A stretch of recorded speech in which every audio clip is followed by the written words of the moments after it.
It's scaled to the degree of Babylon. The good is really good, Yeah. and the bad is really, really bad. Yeah. Breaking Babylon. And so let us remember, even though this is about the origins of Babylon, we are being told this narrative within the final shape of the Hebrew Bible that was passed down, meditated upon, shaped, and created by a people who were stomped by Babylon. Yeah. In the books of Numbers and Deuteronomy, we learn about the giants Moses and Joshua ran into. They not only descended from the Nephilim, but they are called by other names like Anakim and the Rephaim.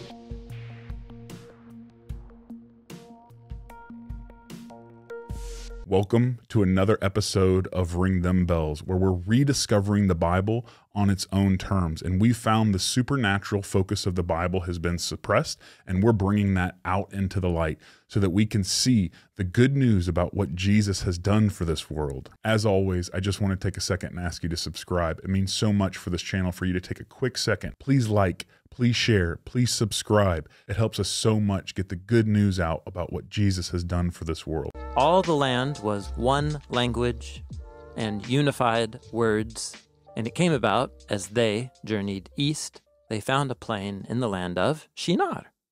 Mm-hmm. Like, oh yeah, yep, that's And, where. and Nimrod made it. Yeah, that's where. And they settled there. So Nimrod's nowhere to be found in this account. It's just all the land had one language. You're like, oh, well, I guess that's how it would have been getting off the boat with the flood. Right. At one point, I don't remember what we were jamming on, but at one point we were looking at this and you pointed out that this kind of meant like one way of thinking too.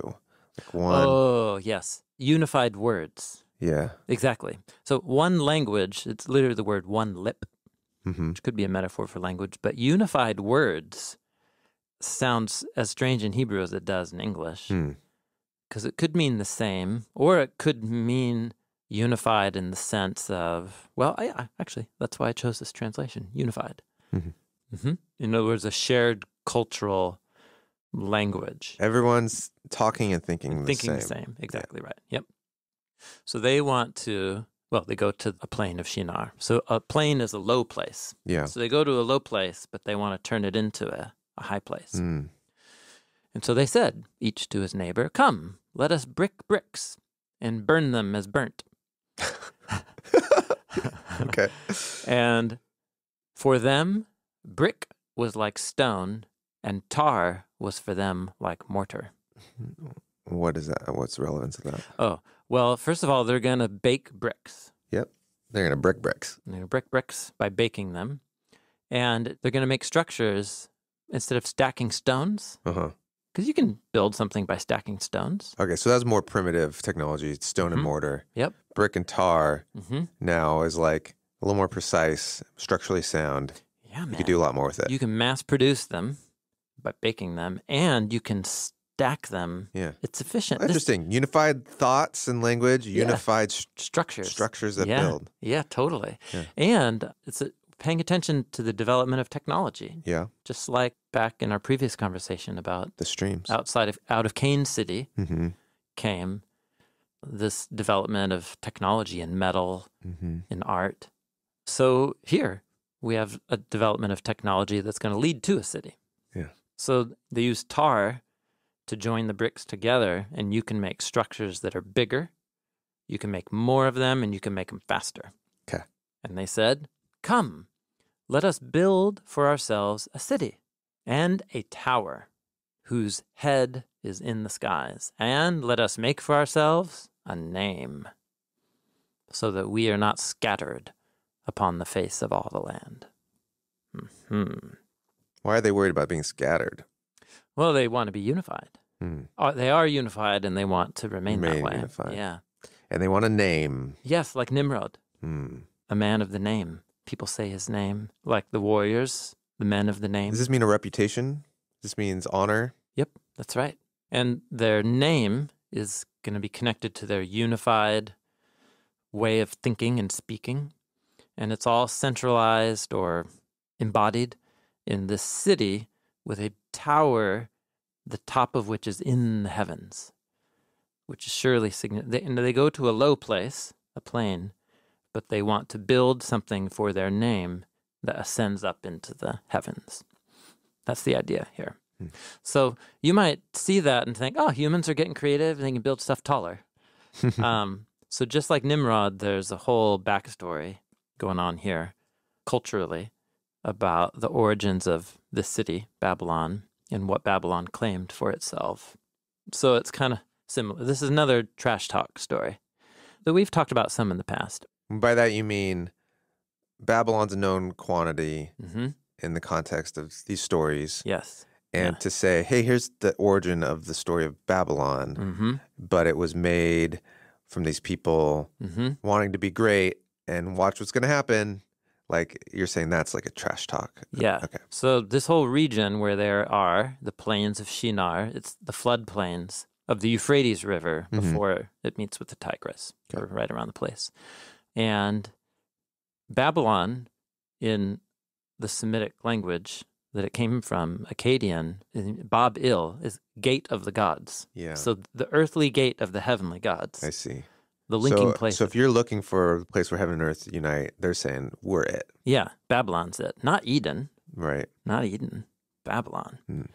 So there were many rulers who invested in the architecture of Babylon for thousands of years, even many centuries before Abraham or any of that. So in particular, the huge structure that Babylon was known for was called Etemenanki, which in Sumerian means the tower of the foundation of heaven and earth.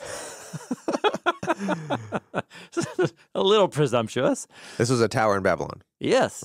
Yeah. It was a huge, what's called ziggurat. That was a type of tower ziggurat. Which was a stair-step structure. Yeah. But instead of the stairs only being on one side, every side. It's actually the forerunners of the pyramids. And it's the Mesopotamian parallel to what the Egyptians were doing down in Egypt. Okay. But the stair-step pyramids. So I think Etemenanki, its origins are around the 14th century. And there's Babylonian legend and mythology all surrounding it. Wait, 14th century BC? 1300s. Yep, that's right. This would have been... Yeah, actually, by now we're around the time of the Israelites in Egypt. Yeah. That's right. But in terms of... But the way that this narrative is telling is before the Israelites existed. That's right. So the city existed long before that. Okay. You're saying this one particular tower. But this one particular tower was like the most famous tower Babylon was known for, which comes from that later period. So in one of the most famous Babylonian creation stories called Enuma Elish, there's a whole part of the tale of the founding of this temple structure.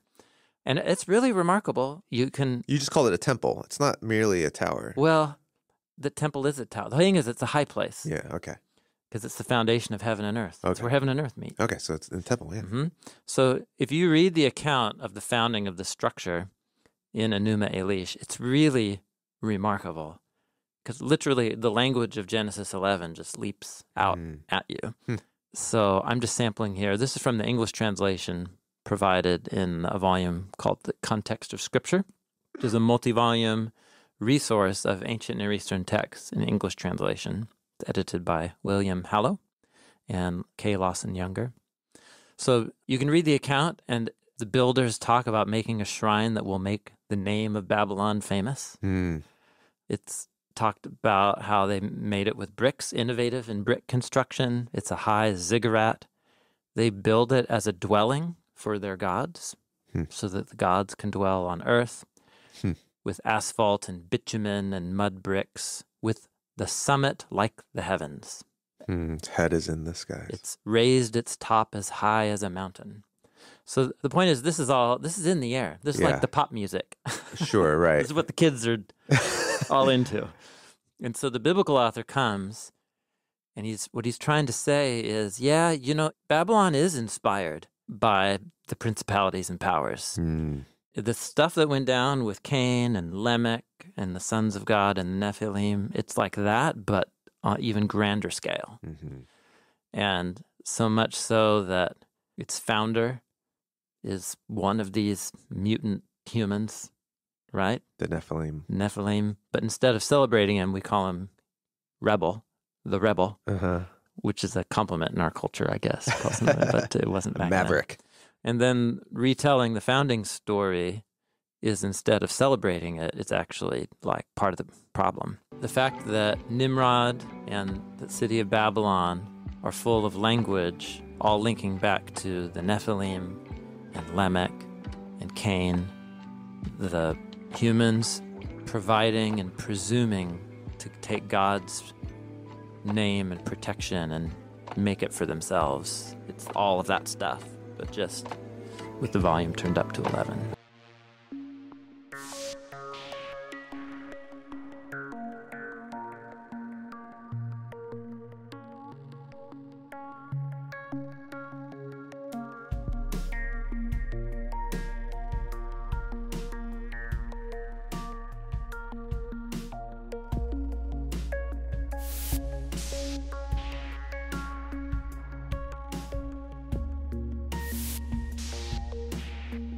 Go to the lead up to the flood. Supernatural tampering is a core theme established early in Genesis and even carried out in through Exodus, as we see Yahweh battle the gods of Egypt through Moses. We just released a video going over the flood and how it was not just God wiping out humans, but God also preserving the seed of the woman, and also about washing the world clean of this unholy union of the sons of God and the daughters of men. Let me read this quote from what was arguably my favorite page in the book, and it's on section lead up to the flood. The story of Noah. The narrative begins with further descent of humanity as the sons of God mate with the daughters of men. We also see the sons of God as a part of Yahweh's counsel in places such as Psalm 82. The sons of God were given authority and a place in Yahweh's counsel.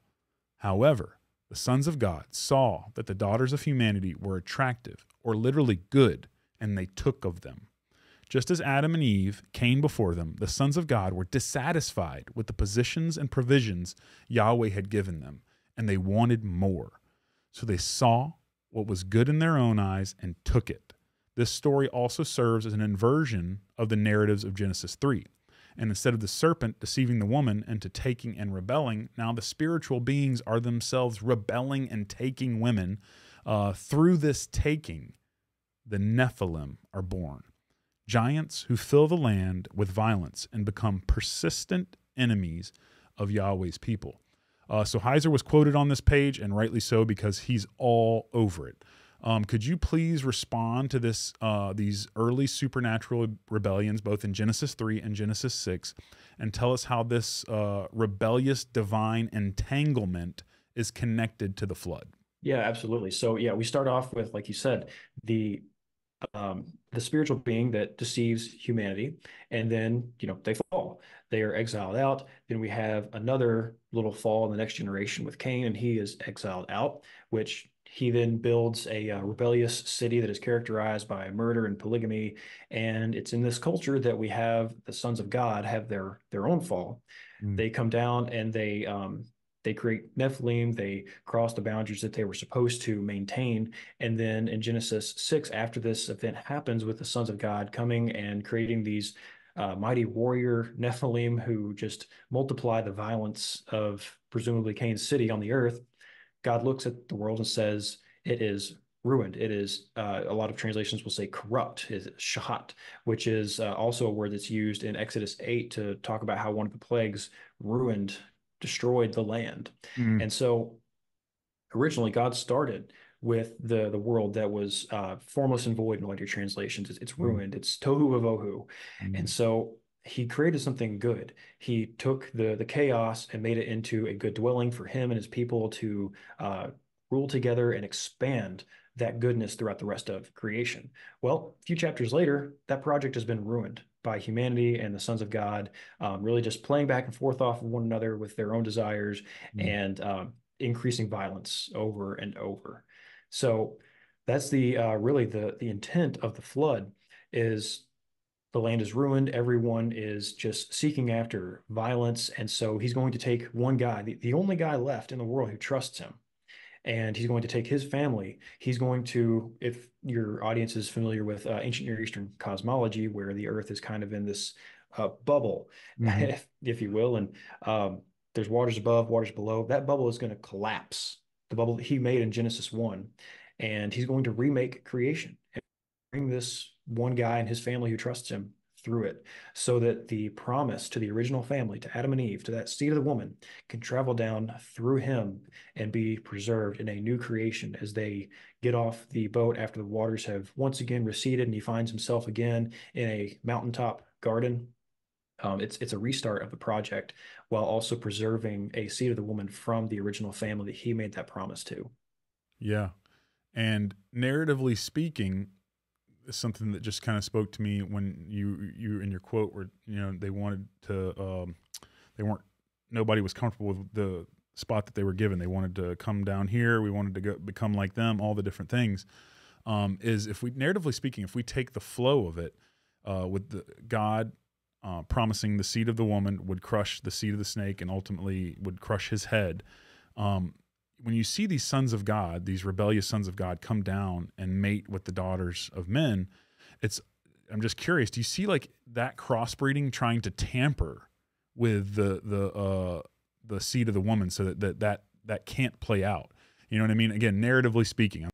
So maybe I should preface this with the fact that I think one of the possible ancient Near Eastern backgrounds to this story is a ritual where the Babylonian king would essentially once a year, or actually I don't recall if this was a yearly festival or not, but either way, the Babylonian king would copulate with a cult prostitute who at the time, that cult prostitute was being indwelled by another ancient Near Eastern deity. The king, he is deity because he's king. The prostitute, she's human, but she's indwelled by deity. So the baby comes out as 2/3 God, 1/3 man. And Heiser will go into this a little bit. And that's also what Gilgamesh is. He's 2/3 God, 1/3 man. And so I think that the idea possibly behind this text is what's going on there, where they think that they are producing these great men of renown, these 2/3 God, 1/3 men, and they're kings. But they actually just multiply violence and oppression and take people's slaves and crush Israel, ultimately. Yeah. I think that might be behind the text. I might not be right on that, but I think with that, the possibility within the narrative of them trying to stomp out the seed of the woman might be there. I think even more, it's a polemic against this ritual that leans on ancient Near Eastern deities to create mighty men and kings. So that might be there, but I think with the background, that might be the thing they're playing on the most. Wow. Yeah, that makes a ton of sense and connects a lot of dots for what that is. So I've actually got it's our last clip, and I want to share this one because I really love it. It's one from Heiser going over the Nephilim. The Nephilim were upon the earth in those days, and also afterward. In the books of Numbers and Deuteronomy, we learn about the giants Moses and Joshua ran into. They not only descended from the Nephilim, but they are called by other names like Anakim and the Rephaim. And what's interesting is the giants will continue to appear sporadically throughout the story. They're going to be in the land of Canaan when the Israelites go there, and you're going to have Caleb and Joshua who are like, "Hey, we can take them out. It's not a big deal." And then the one who kills the last giant, the giant slayer, is David.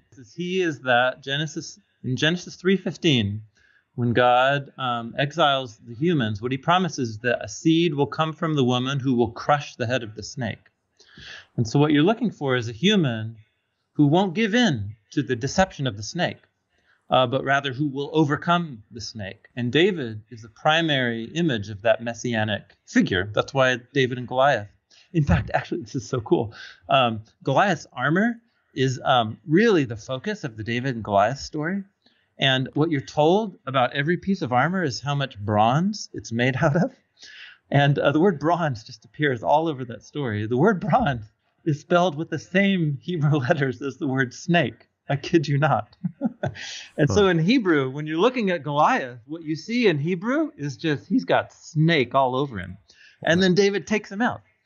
And then, as it turns out, David himself gets seduced by sin, right, with Bathsheba. And he, from his roof, he sees a woman who is good, and he takes her. Yeah? So David becomes like the rebel sons of God in the story of Bathsheba. So this is a biblical way of thinking about when humanity becomes so corrupted by the power of sin and transformed by it, that we've learned that it can get to a point where God says, like, the injustice is so great, I need to wash the earth clean of it. Yeah, Yahweh is not angry in this story. He's grieved. He's sad. And what he sees is that Genesis 6, verse 11, the land is corrupted. Implied through the whole chain to all the innocent blood, the land was filled with violence. So God looks upon an already ruined creation, and the flood is the means of purging it of evil and recreating it so that he can plant the seed of a new remnant, seed of the woman, and restart the Eden mission. So how do these themes of the divine rebellions and the Nephilim help us better handle the violence of God in the Old Testament? Because as we see these characters, the Nephilim, these giants, get carried through even after the flood, and are the giants that we see in the Promised Land, and seem to account for a lot of this supposed Old Testament violence from Yahweh. Can you help us kind of bridge the gap in between those two? Yeah, absolutely. I mean, I think whenever we see the Nephilim show back up later in the story, and when the explicit word Nephilim is applied to all these people groups, like Heiser mentions, the Rephaim, the Zamzumim, all those guys, we start to see, okay, the land in Genesis 6, the project that was started in Genesis 1 was ruined. It was shot.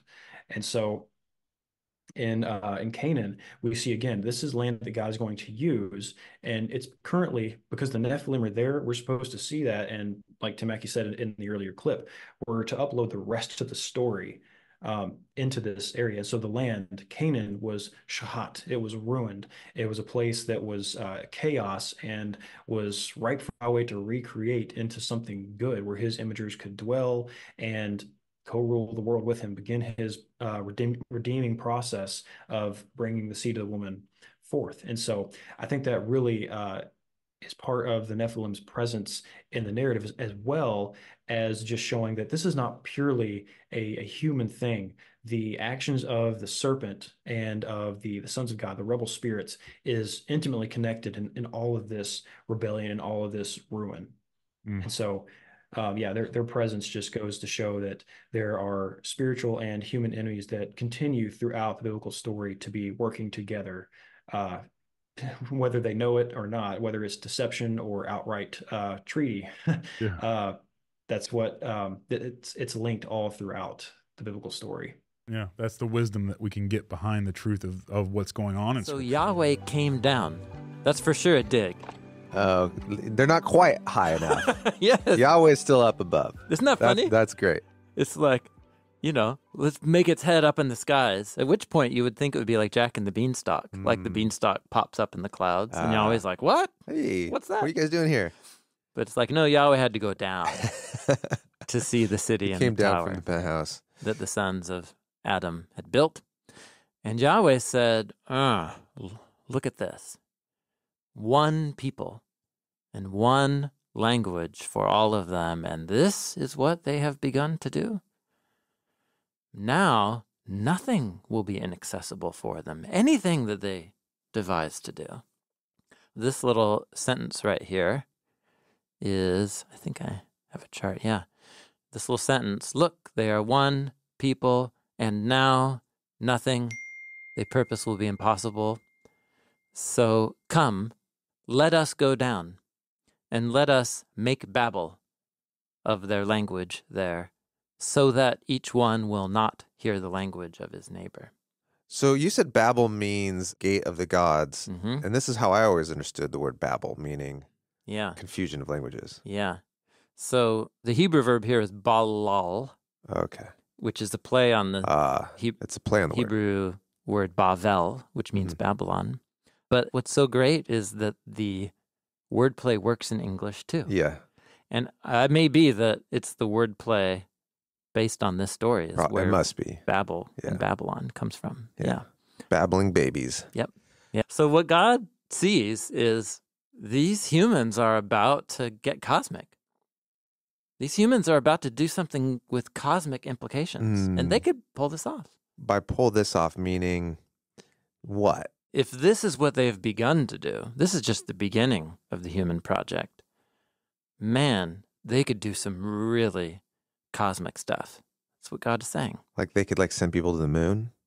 It doesn't say. It leaves it to your imagination. And this isn't just about technology. This is about humans joining heaven and earth, but on colonial terms. Yeah. Yeah. So what God says is, come, let us go down so that they can't understand each other. So partially, it's cryptic and riddle-like because you're supposed to know the hyperlink. Okay. When Adam and Eve take and eat from the tree, here's what God says. Behold, the human has become like one of us, knowing good and bad. And now, so that he doesn't stretch out his hand and take from the tree of life and eat and live forever. And God sent him out of the garden. Yeah.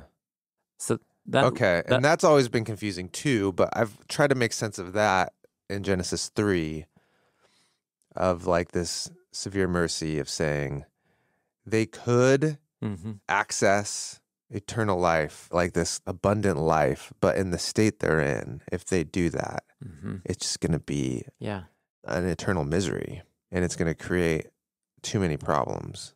So I got to exile them away. And so he doesn't want them to have access to the tree of life. Yeah. And that's on parallel, you're saying, here, through all this hyperlinking of language. Let us confuse their language, because if they, because look at what they can do. Yeah. We don't want them to, it's not a tree of life, it's a great city that. And a tower that is rejoining heaven on earth, but on like just really distorted terms. And joining heaven and earth is the idea of eternal life. Yeah. Yeah. You know, what I think what we're back to is this scaling of good and bad. The human city is where both good and bad are scaled. I see. But if its foundation is in twisted human desire to redefine good and bad and to rule over the universe, but with our redefined knowledge of good and bad, if this is the beginning of what they've begun to do, oh man, they could do anything and that would not be good in this state. All right. But the whole point is when humans do it of their own wisdom, by their own definition of good and bad, it usually is a mix. And when it's scaled to the degree of Babylon, the good is really good, and the bad is really, really bad.